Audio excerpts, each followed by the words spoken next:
కోటగిరిగా బాధ్యతలు స్వీకరించడం జరిగింది. మరియు కోటగిరి మండల ప్రజలు కానీ రైతులు కానీ రెవెన్యూ పరమైన సమస్యలు కానీ ఇతర సమస్యలను కూడా నేరుగా వచ్చి నాకు సంప్రదించవచ్చు. ప్రజలకు ఎల్లప్పుడూ కూడా ఎల్లవేళ ఉంటూ ఇక్కడ ప్రజలకు మంచి సౌకర్యం, మంచి సంబంధించిన రైతులకు సంబంధించిన విషయాలు కానీ ఇంకా వేరే ఇతర సమస్యలు కూడా దృష్టి తీసుకొస్తే మా శాఖ పరంగా కానీ ఏదైనా కూడా సమస్యకు పరిష్కారం చేసుకుంటూ వాళ్ళకు ఎప్పటికీ అందుబాటులో ఉంటారని కోరుతున్నాను. కోటగిరి మండలంలో కొంచెం పెండెన్సీ తక్కువ ఉంది సార్. అంటే వేరే మండలాలు పోలిస్తే మన దగ్గర చాలా తక్కువ ఉంది. అది కూడా మనకు ఫీల్డ్ లెవెల్ ఎంక్వైరీ చేసి కంప్లీట్ చేస్తాము.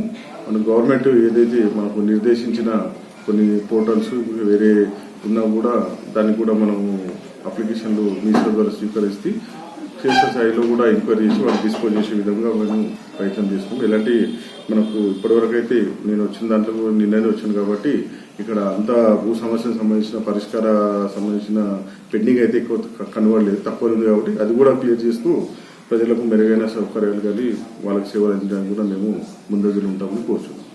ఏంటంటే అధికారంగా మనకు పర్మిషన్ గవర్నమెంట్ నుంచి కానీ కలెక్టర్ కానీ ఆర్డీఓ గారి నుంచి ఏదైనా ఈ గవర్నమెంట్ వర్క్ సంబంధించి ఉంటే వాళ్ళు అధికారిక పర్మిషన్ ఇస్తే దాన్ని ఇస్తాము. అనధికారికంగా ఇక్కడికి తీసుకెళ్తే ప్రభుత్వ తరఫున వాళ్ళకు